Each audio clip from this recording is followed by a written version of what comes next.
사도행전 강해 47번째 시간을 갖겠습니다. 오늘 말씀의 제목은 예비된 은혜와 구원입니다. 자, 우리 말씀의 제목을 한번 따라 합시다. 예비된 은혜와 구원. 시작. 예비된 은혜와 구원. 자, 지금 사도 바울이 제1차 전도 여행을 하고 있고, 그리고 오늘 이 본문 사도행전 13장에서 바울이 말씀을 전달하고 또 강론하고 있는 곳은 소아시아 비시디아 안디옥이라고 하는 곳입니다. 자, 우리 본문 14절을 보시면 그가 어떤 곳에서 이 말씀을 증거하고 있는가가 기록되어 있습니다. 그들은 버가에서 더 나아가 비시디아 안디옥에 이르러 안식일에 회당에 들어가 앉으니라. 자, 버가라고 하는 곳에서 더 북쪽으로 비시디아 안디옥에 이르게 되는데, 자, 지도가 하나 올라오게 될 텐데요.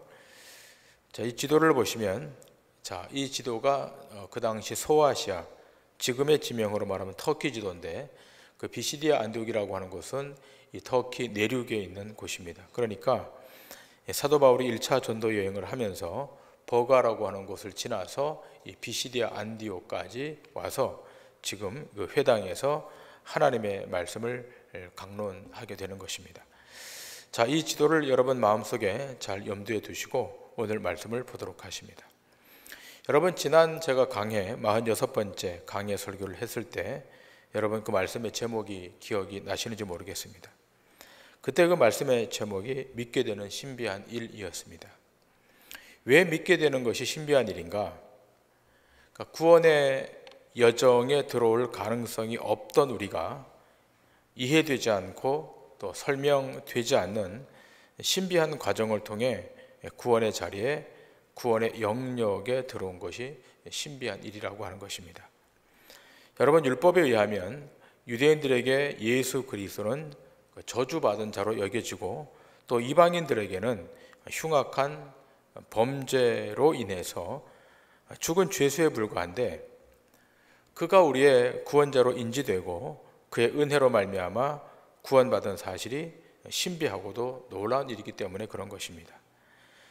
구원에 관한 한 이것은 철저하게 주권자의 의지와 개입으로 말미암은 것임을 시사하고 있는 것입니다. 또 믿을 수 없는 상황에서 믿게 되는 것은 결국 이것은 그 피조물의 실력이나 능력으로가 아니라 구속 안에 작정된 자만이 믿을 수 있다는 사실을 우리에게 알려주는 것입니다. 자, 오늘의 말씀은 사도 바울이 회당에서 설교를 하고 나자 다음 안식일에도 다시 이 설교를 해달라고 요청을 하는 장면입니다. 그리고 일부 사람들은 이 바울과 바나바를 따릅니다. 자, 설교를 듣고 이 강론을 듣고 큰 은혜, 신비한 은혜를 받게 된 것입니다. 자, 그러자 이 바울과 바나바가 그들에게 항상 하나님의 은혜 가운데 있으라 이렇게 권면을 합니다. 자, 그런 다음 안식일이 되었습니다. 그 성읍의 모든 사람들, 거의 모든 사람들이 다 모여서 이 하나님의 말씀을 듣게 됩니다. 자, 그러자 일단의 유대인들이 시기가 나서 바울을 변박하고 비방합니다. 자, 본문 50절의 말씀을 보십니다. 이에 유대인들이 경건한 귀부인들과 그 신의 유력자들을 선동하여 바울과 바나바를 박해하게 하여 그 지역에서 쫓아내니.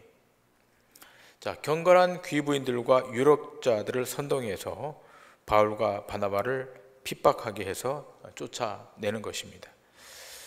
자, 여기에 이 경건한 귀부인들이라고 하는 사람들은 일단에 하나님을 경외했던 그런 귀부인들입니다. 자, 이들의 남편과 자녀들은 정치와 또 경제와 또 종교계에서 모두 유력한 자들이었습니다. 자, 그런데 일단의 유대인들이 이들을 선동하게 해서 이 바울과 바나바를 이 비시디아 안디옥에서 쫓아내는 것입니다. 자, 이들이 왜 이런 질투와 시기를 벌이는가? 그건 이유가 있는 것입니다.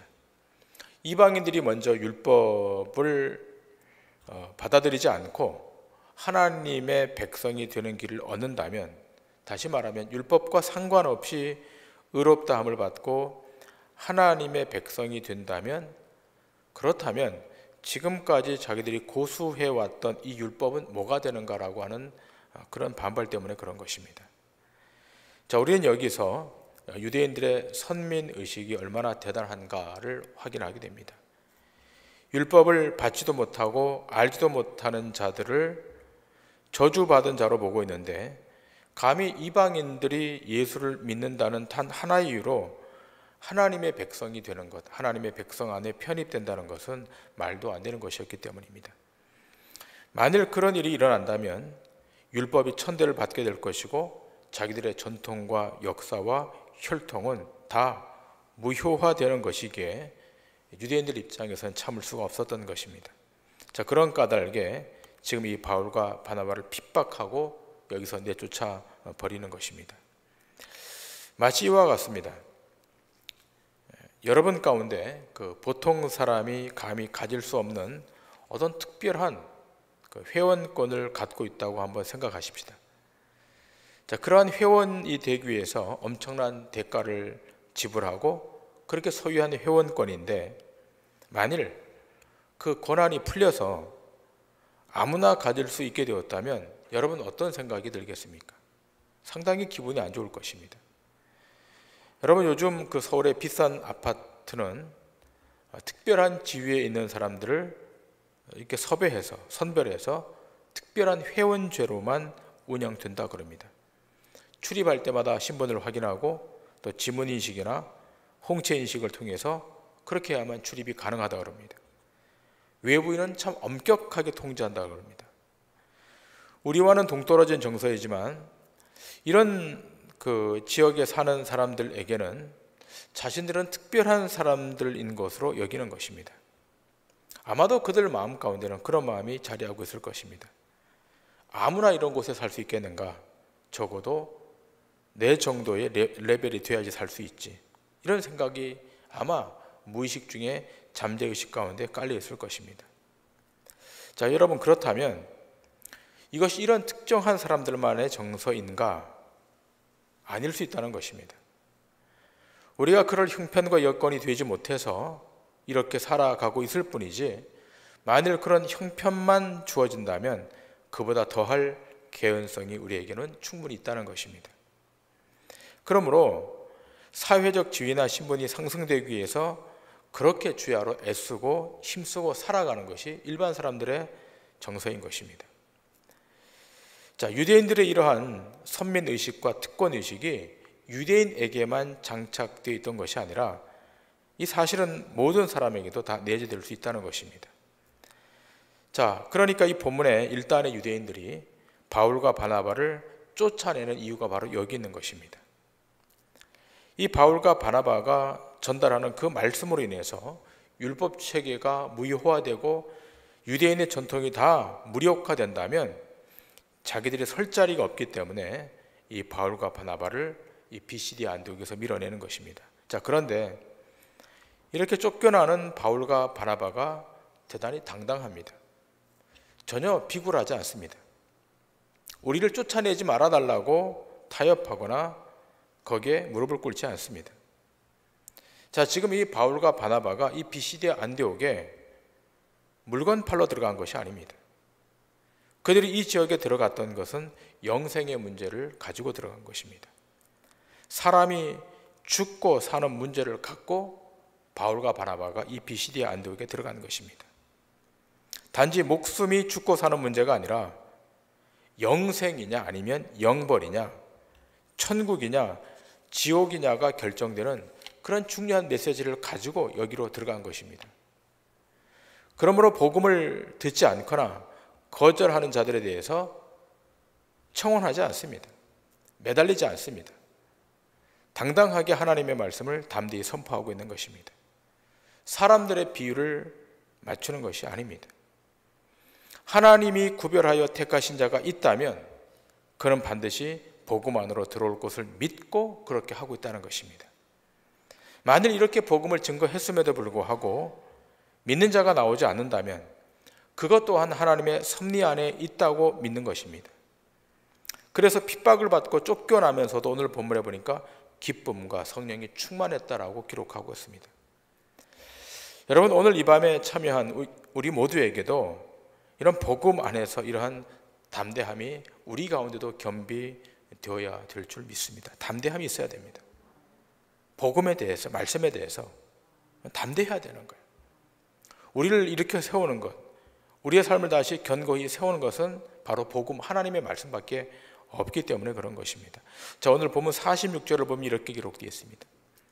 바울과 바나바가 담대히 말하여 이르되 하나님의 말씀을 마땅히 먼저 너희에게 전할 것이로되 너희가 그것을 버리고 영생을 얻게 합당하지 않은 자로 자처하기로 우리가 이방인에게로 향하노라. 자, 지금 바울과 바나바가 담대히 하나님의 말씀을 증거합니다. 자, 그런데 그 하나님의 말씀을 너희가 받지 않는다면, 영생 얻음에 합당치 않은 자로 우리를 대한다면 우리 너희를 뒤로 하고 이방인에게로 가겠다는 것입니다. 자, 그러면서 이사야서 49장 6절의 말씀을 인용합니다. 자, 이사야서 49장 6절의 말씀이 이런 말씀입니다. 그가 이르시되 내가 나의 종이 되어 야곱의 지파들을 일으키며 이스라엘 중에 보존된 자를 돌아오게 할 것은 매우 쉬운 일이라. 내가 또 너를 이방의 빛으로 삼아 나의 구원을 베풀어서 땅 끝까지 이르게 하리라. 자, 하나님이 어떻게 하신다고 말씀하는가 하면 유대인들이 이 복음을 거절하면 이방인들을 그 빛으로 삼아서 땅 끝까지 구원에 이르도록 하겠다는 것입니다. 하나님은 유대인들을 구원하기를 원하셨지만 그들이 복음을 받아들이지 않는다면 방향을 틀어서 누구에게로? 이방인에게로 그 복음의 방향을 틀어서 그들에게 듣게 하겠다는 것입니다. 자, 그렇게 되면 이방인들이 이 복음을 듣게 될 것이고 그 말씀 앞으로 나와 믿게 되는 역사가 있다는 겁니다. 자, 그래서 여러분, 유대인에게 복음이 증거되었지만 많은 유대인들이 복음을 거부했기 때문에 그 복음의 물꼬가 이방인에게로 틀어짐으로 말미암아 오늘 여러분과 저도 그 복음을 듣고 구원받는 역사 앞으로 왔다는 것입니다. 자, 그런데 우리가 기억할 것이 있습니다. 자, 이 복음이 증거될 때 그 복음을 받은 사람들이 다 믿게 되는 것이 아니라 영생 주기로 작정된 자만이 믿게 되었다라고 하는 것입니다. 자, 이 말씀이 좀 어렵지만 조금 더 깊이 들어가겠습니다. 자, 본문 48절을 보면 오늘 사도행전을 기록한 누가는 이렇게 우리에게 증거합니다. 자, 본문 48절입니다. 이방인들이 듣고 기뻐하여 하나님의 말씀을 찬송하며 영생을 주시기로 작정된 자는 다 믿더라, 이렇게 되어 있습니다. 자, 작정된 자는 믿었다는 것입니다. 자, 이것을 역으로 이야기하면 작정되지 않은 자들, 이 작정이라고 하는 카테고리에서 벗어난 자들은 믿지 않았다는 말이 되는 것입니다. 자, 여기서 우리가 작정된 자들은 다 믿더라고 하는 말씀을 과연 어떻게 해석해야 될까라고 하는 문제입니다. 유대인들이 그들의 기득권을 포기해야 하는 복음 앞에서 그들은 이 복음을 싫어했습니다. 왜냐하면 유대인들은 그 구원을 독점하고 싶었기 때문입니다. 자, 그런데 오늘 우리가 이런 복음을 들으면 여러분 어떤 반응이 표출되겠습니까? 여러분, 하나님께서 작정하신 자들만 믿더라라고 하는 것은 무엇을 그 안에 담고 있는가 하면 철저하게 인간의 어떤 노력이나 선행이나 결단은 받아들이지 않겠다라고 하는 하나님의 의지가 그 안에 피력되어 있는 것입니다. 다시 말하면 구원에 있어서만큼은 인간의 이성이나 인간의 논리를 배제하겠다는 겁니다. 구원에 관해서만큼은 하나님이 시작하시고 하나님이 진행하시고 하나님이 종결짓겠다는 것입니다. 자, 그런데 여러분, 이럴 때 즉각적으로 어떤 반응이 나옵니까? 뭐 그렇다면 내가 애써 믿어야 할 필요가 있는 것이 아니지 않는가? 내가 아무리 애를 쓴다고 해도 작정되지 않았다면 구원을 받지 못할 것이고 또 흥청망청 살아도 이미 구원의 작정 안으로 들어왔다면 구원받을 것이 아닌가, 이렇게 나올 수가 있다는 겁니다. 자, 만일 여러분이 그렇게 해석하고 있다면 아직도 깊은 신앙 안으로 들어가기엔 멀고 먼 것입니다. 여러분, 이 작정이라고 하는 것은 우리 쪽에서 시작하거나 결정 지어지는 것이 아닙니다. 이것은 온전히 창조주이시자 주권자이신 하나님의 신적 계획으로부터 출발하는 겁니다. 이 작정을 우리가 이해하기 위해서는 두 가지 전제가 필요한데, 자, 이 작정 혹은 이 예정에 있어서 첫 번째로 전제될 것은 하나님은 언제나 옳다라고 하는 거예요. 이것이 전제되는 겁니다. 하나님은 하늘이 두 쪽에 나더라도, 땅이 갈라지더라도 하나님은 언제나 옳다라고 하는 것이 선행되는 겁니다. 두 번째, 그 하나님의 옳으심은 인간의 공적이나 행위의 영향을 받지 않으시는 그의 신실함에 기인한다고 하는 겁니다.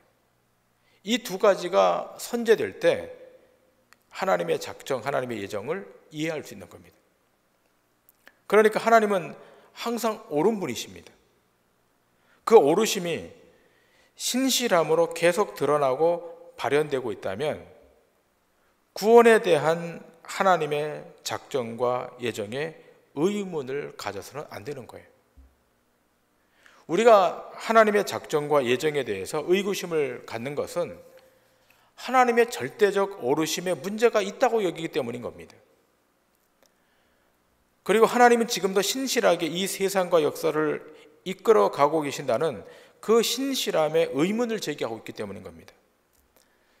여러분에게 한번 묻겠습니다. 여러분을 구원하신 하나님, 아니 아주 오래전에, 아니 태초에 여러분을 구원하시기로 예정하셨고 작정하신 그 하나님, 그 하나님이 옳으신 분이심을 여러분 인정하십니까? 그렇다면 하나님의 작정과 예정에 토를 달아서는 안 되는 거예요. 그렇잖아요. 하나님은 전적으로 옳으시다. 세상이 갈라지더라도, 세상이 망해도 하나님은 전적으로 옳으신 분임을 인정하고 있다면 그분이 작정하는 것도 옳은 것이고 그분이 예정하신 것도 옳은 거예요. 근데 우리의 이 머리는 하나님조차도 판단하려고 그러고 하나님조차도 계산하려고 하는 겁니다. 여러분, 이 작정과 예정은 하나님의 비밀에 관한 것입니다. 공개가 될 수 없는 것입니다. 누가 구원에 이르렀는지, 누가 구원에 이르지 못했는지는 우리는 모르는 겁니다. 우리는 단지 그의 삶을 통해 추론할 수밖에 없는 것입니다. 구원은 철저히 그분의 주권이자 그분의 권한의 영역 안에 있는 것입니다. 그래서 어떤 한 인생이 하나님의 작정과 예정을 통해 구원의 영역 안으로 들어와 있다는 것을 무엇을 보면 알 수 있는가 하면 그의 삶이 은혜로 영위되고 그가 은혜에 기대해서 가고 있는가를 보면 알 수 있는 거예요. 명확히는 모르지만 현상적으로 알게 되는 거예요. 하나님의 작정과 하나님의 예정 안으로 들어온 인생의 특징이 뭔가 하면 부어주시는 그 은혜로 그 삶을 영위시키고 부어진 그 은혜에 기대해서 그 인생이 가고 있다는 겁니다. 만일 자신의 신앙이 지옥 가기 무서우니까 보험 드는 셈 치고 교회도 오고 모임도 참여하고 헌금도 하고 만일 그렇게 한다면 그것은 종교 행위이지 신앙 행위가 아닌 거예요. 하나님의 작정과 예정 안에 포함된 자는 자신을 구원해 주신 하나님을 인격적 관계 안에서 그의 삶을 유지시켜 가는 겁니다. 인격적 관계 안에서. 하나님이 우리를 사망에서 건지셨다는 이 사실을 진짜로 믿고 신뢰하고 살아간다면 하나님의 옳음은 계속되는 것입니다. 우리를 구원하신 하나님은 어제도 의로우셨고 오늘도 의로우시고 내일도 의로우신 하나님이십니다. 작정된 자만이 믿고 구원을 받는다는 말씀이 이성적으로 납득이 되지 않고 인간의 합리성에 위배된다 할지라도 그분이 옳으시고 그분이 정의로우신 분으로 여기고 있다면 모든 것을 가하게 여기고 행하여 가는 것입니다. 그것이 신앙이고 세상과 대비되는 신자의 삶인 것입니다. 세상은 합리를 가지고 세상은 논리를 가지고 재단하지만 신앙의 영역 안으로 들어온 사람은 하나님의 절대적 옳음을 인정하고 가는 존재이기 때문에 하나님이 어떤 일을 하신다 할지라도 옳다고 동의하는 것입니다. 그래서 하나님의 구원의 예정과 작정 안에 들어온 사람은 늘 자신은 부족한 자이고 허물 많은 죄인임을 인지한다는 것입니다. 그래서 하나님이 무엇을 말씀하시든 나를 어떻게 대우하시고 어떻게 다루시든 늘 아멘으로 화답하며 나아가는 것입니다. 제가 지금 좀 어려운 말을 했지만 대단히 중요한 얘기입니다. 자, 그런데 유대인들은 어떤 자들입니까? 이 유대인들은 하나님에 대한 정의도 자신들이 설정해 놓은 그 법 체계로 재단하는 겁니다. 유대인들의 이데올로기 시스템에 맞아야 하나님도 하나님이 되는 거예요. 언제부터인가 그들은 하나님의 선하심과 의로우심도 자기들이 판정하는 심판관이 되어버렸다는 것입니다. 여기서 유대교와 개신교가 갈라지는 것입니다. 여러분, 기독교는 영생에 있어서만큼은 우리 쪽에는 단 0.0001%의 능력과 실력도 동원되지 않습니다. 오직 구원의 주체이신 하나님의 은혜로만 된다는 것이 기독교 신앙의 본질입니다. 오직 은혜입니다. 우리가 0.0001%도 이 구원에 보태준 것이 없다는 겁니다. 그래서 우리는 종교 개혁자들이 구원을 어떻게 정의했는가를 봐야 되는 겁니다. 캐톨릭과 로마 교황청과 정면으로 대립각을 세우면서 구원이란 뭘로 정의했습니까?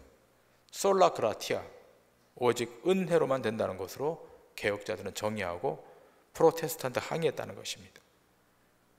이것은 하나님이 주시는 신적 선물로 간주했다는 겁니다. 우리가 구원을 받게 되는 것은 그것은 신적 선물입니다. 인간의 노력의 선물이 아니라 이것은 전적으로 신의 선물, 솔라 그라티아, 오직 은혜라는 것입니다. 이것이 신앙의 본질이고 이것이 복음의 출발이 되는 것입니다. 그렇다면 여러분들은 어떤 자들입니까? 도무지 믿지 못할 일을 믿고 있는 것이기에 그건 작정된 자라는 겁니다. 여러분 믿고 있잖아요. 믿고 싶어 믿은 것이 아니잖아요. 이해하고 싶어서 이해된 것이 아니라 돌아보니까 내가 믿고 있는 거예요. 돌아보니까 내가 하나님의 백성의 영역 안으로 들어와 있는 거예요. 신앙이라고 하는 것은 자꾸 이렇게 반추해 봐야 되는 겁니다. 현실에서 자기를 바라보면 답이 없어요. 자기 상황에서 자기 가정을 바라보고 자기 상황에서 자기 현 실존을 바라보면 아무런 답이 없는 거예요. 거기가 넘어지는 지점입니다. 이거는 신앙생활을 10년 하든 20년 하든 신앙의 연수와 관계없이 그 상황에서 자기를 주목하고 그 상황에서 자기 현실을 바라보면 다 무너지는 겁니다. 그러나 신앙이란 뭡니까? 그 상황을 초월해서 하나님 쪽에서 우리를 들여다보는 것입니다. 내가 어떻게 지금 존재하고 있는가를 위에서 다시 들여다보는 겁니다. 왜 그런가 하면 내가 구원받은 것이 내 노력의 산물이 아니라 이것은 신적 선물이었기 때문에 오직 은혜가 나에게 다가왔기 때문에 그런 것입니다. 때문에 우리가 구원의 영역 안으로 들어왔다는 것을 인지하게 되면 그 다음부터 느끼는 하나의 영적 감정이 있습니다. 그것은 뭔가 하면 내가 얼마나 무능한가, 내가 얼마나 하나님 앞에 구제 불가능한 자인가를 날마다 확인하는 것입니다. 그래서 바울은 말합니다. 나는 날마다 죽노라. 이게 그 뜻인 겁니다. 내가 왜 죽어야 되는 겁니까? 내가 살게 되면 내 입장에서 모든 것을 판단하는 거예요. 내 상황에서 모든 것을 재단하고 답을 내리는 거예요. 그러나 내가 죽어버리면, 내가 얼마나 구제 불가능한 자인가를 알게 되면 어디서 나를 진단하는 겁니까? 하나님 쪽에서 나를 다시 진단하는 겁니다. 신앙은 그거예요. 저는 동도중앙교회 성도들이, 특별히 이 수요 예배처럼 이렇게 리더십들이 많이 오신 분들이라면 이 스펙트럼이 좀 생겼으면 참 좋겠습니다. 이런 관점이 좀 생겼으면 좋겠어요. 동도중앙교회 장로님이 되셨고, 동도중앙교회 권사님이 되셨고, 동도중앙교회 재직이 되셨다면 더 이상 상황 앞에 무기력해지면 안 되는 거예요.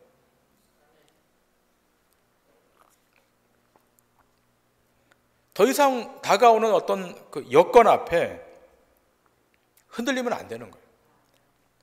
왜냐하면 우리가 구원받은 것이 우리의 실력으로 받은 것이 아니잖아요. 내가 공적을 쌓아서 받은 것이 아니라 위에서부터 부어주는 신적 은혜로, 신적 선물로 받은 것이기에 결국 우리의 삶의 최종 결정도 하나님이 하시는 것이고 그 끝지점도 하나님이 정해놓고 우리를 끌고 가는 거 아니겠습니까? 그래서 바울은 날마다 죽노라고 고백을 했고 나는 괴수 같은 자라고 하나님 앞에 고백을 했던 것입니다. 그래서 바울은 내가 이제부터 자랑할 것은 나의 약함을 자랑하겠다라고 고백하는 것입니다. 하나님의 예정을 입은 자는 하나님이 예정해 주셨기 때문에 내가 얼마나 부족하고 연약한지를 날마다 신앙의 고백으로 고백하는 것입니다. 우리가 사도신경을 고백하는데 주문으로 고백하는 것이 아니라, 주술로 고백하는 것이 아니라 신앙의 컨페션, 삶의 고백으로 고백하는 거 아니겠습니까?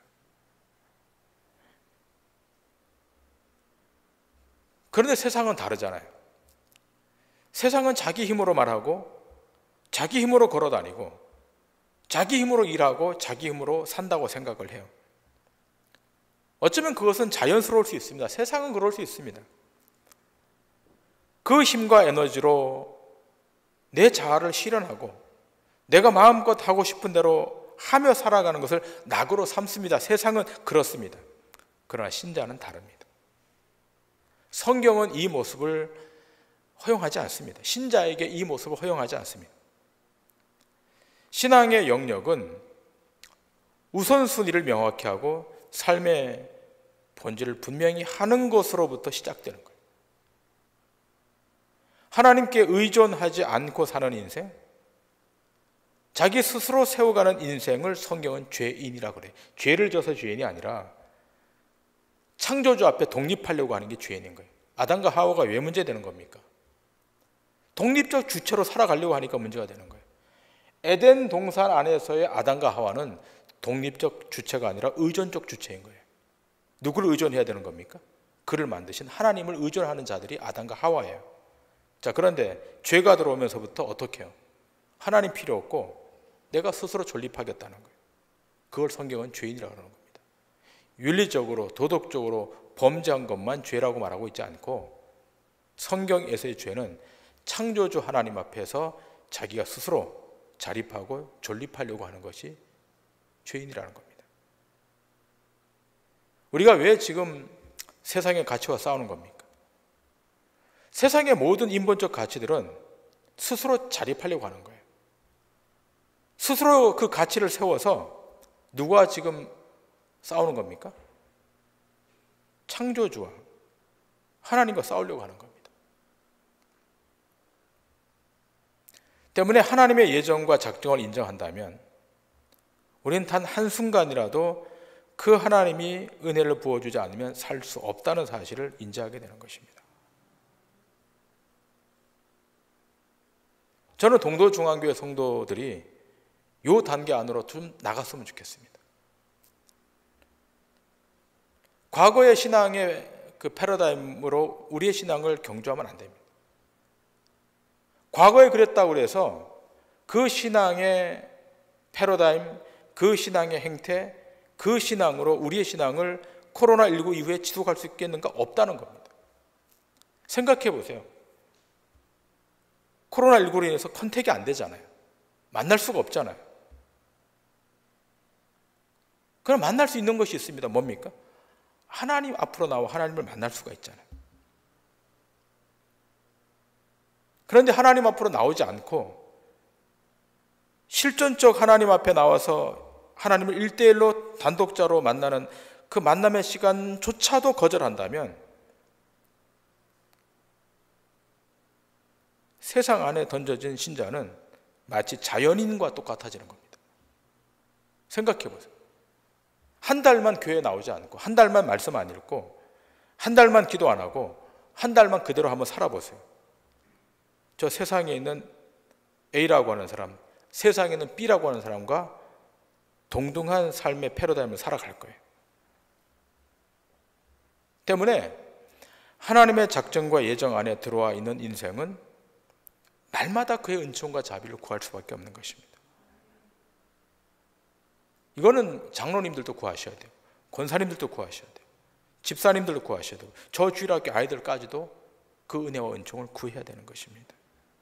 이제는 여기 서 있는 담임 목사의 어떤 위로의 메시지, 멘토링 그런 걸로 되는 거 아니에요. 여러분 정도면 이미 대학을 졸업하신, 영적으로 신앙의 단계 대학을 졸업하셨기 때문에 누구의 말 한마디에 일희일비하면 안 되는 거예요. 그렇잖아요. 생각해 보세요. 여기 한 명도 지금 초신자들이 없잖아요. 물론 지금 방송으로 듣고 계신 분들 가운데 있을지 혹시 모르겠지만 오늘 수요 예배에 오신 여러분들 가운데 단 이 자리에 한 명도 초신자는 존재하지 않습니다. 다 직분자들입니다. 다 리더십들입니다. 이제부터 누구의 메시지를 들어야 됩니까? 성령님의 메시지를 듣는 거예요. 말씀하시는 하나님의 말씀을 듣고 스스로 유약한 부분을 보충해 나가야 되는 것입니다. 하나님의 말씀 안에서만, 그 말씀이 주는 충만한 부요함 안에서만 우리는 세상을 뚫고 나갈 수 있는 것입니다. 하나님의 주권과 하나님의 능력을 인정한다면 현실 앞에 자기를 던지면 안 되는 거예요. 우린 끊임없이 현실 바깥으로 하나님 쪽에서 나를 다시 들여다봐야 되는 겁니다. 사단의 가장 치졸한 전략이 뭡니까? 가장 비열한 전략이 뭡니까?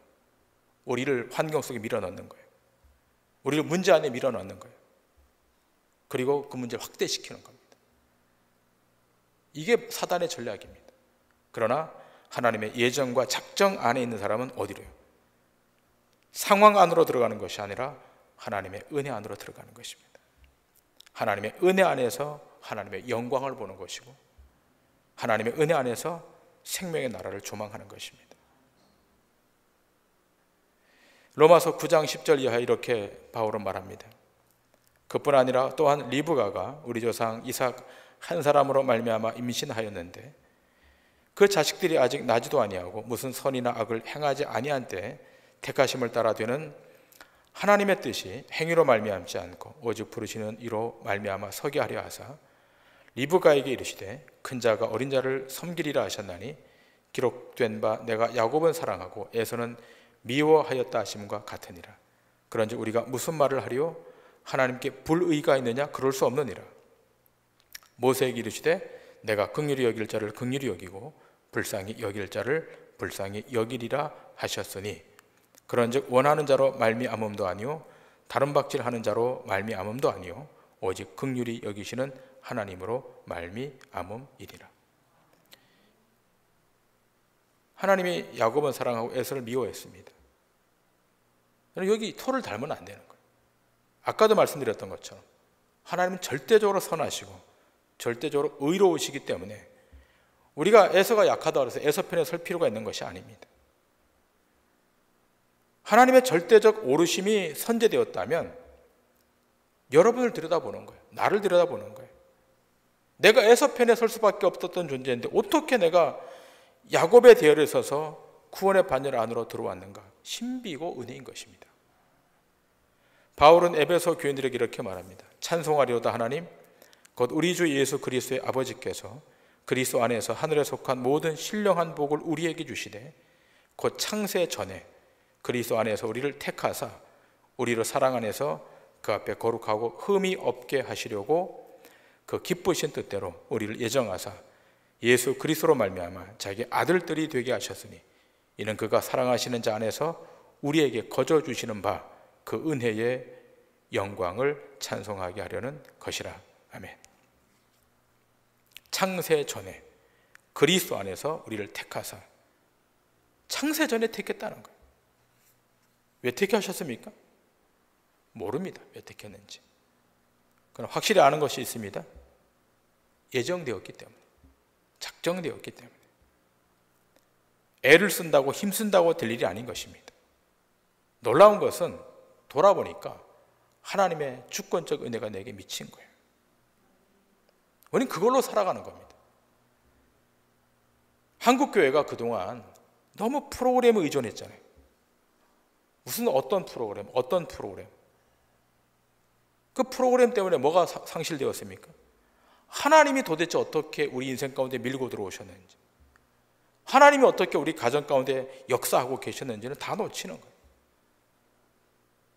그런 걸로 교회가 성장하고 성숙할 수가 없는 거예요. 하나님의 놀라운 은혜 안에서 우리 개인이 어떻게 지금 인생을 살아가고 있고 하나님의 경륜이 어떻게 우리 삶 가운데 미치고 있는가를 우리는 볼 수 있어야 되는 것입니다. 동도중앙교회 성도들이 타 교회 성도들과 다른 유일한 한 가지가 있다면 바로 이 지점이어야 될 것입니다. 동도중앙교회 성도들만큼은 일희일비하지 마시고 누구의 말 한마디에 이렇게 저렇게 흔들리지 마시고 우리의 삶이 그리스도 예수 안에서 주시는 그의 말씀의 풍성함으로 인해서 더 견고해지고 더 강력해져서 주님의 재림의 때가 얼마 남지 않은 이때에 믿음으로 살아서 여러분의 삶을 통해 주의 거룩한 영광이 발현되는 그런 축복의 역사가 있기를 주님의 이름으로 간절히 축원합니다. 기도하시겠습니다.